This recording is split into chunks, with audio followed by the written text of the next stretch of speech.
ఈరోజు ఆయన సైకో మాట్లాడాడు, ప్రెస్ మీట్ పెట్టాడు. దాంట్లో ఒక మాట అన్నాడు, అది చాలా బాధ కలిగింది. పర్కా మనీలో ఒక వ్యక్తి డబ్బులు తీసేసుకున్నాడని అందరు తెలిసిన విషయమే.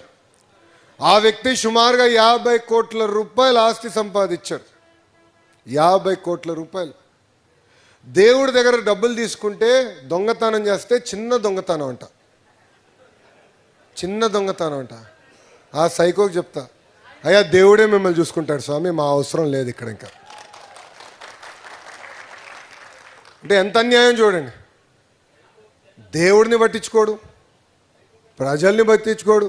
వాళ్ళ పార్టీకి చెందిన ఒక వ్యక్తి చనిపోయాడని పరామర్శించడానికి వెళ్ళేటప్పుడు ఇంకొక ఇద్దరు చంపాడు.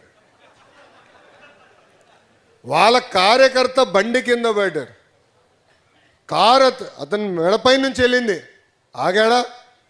పట్టించుకున్నాడా? మన ఊర్లో ఉంటారు వైకాపా వాళ్ళు కొంతమంది, వాళ్ళని అడగండి, ఎప్పుడన్నా కలిసారా మీరు అతన్ని? ఫోటో దిగారా? కనీసం పరిచయం ఉందా? అడగండి వాళ్ళు.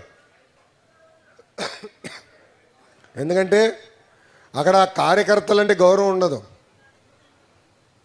అందుకే రప్రప్ప బ్యాచ్కి చెప్తున్నా, భద్రం, బీ కేర్ఫుల్, ఇది ఎన్డీఏ ప్రభుత్వం, జాగ్రత్తగా ఉండండి.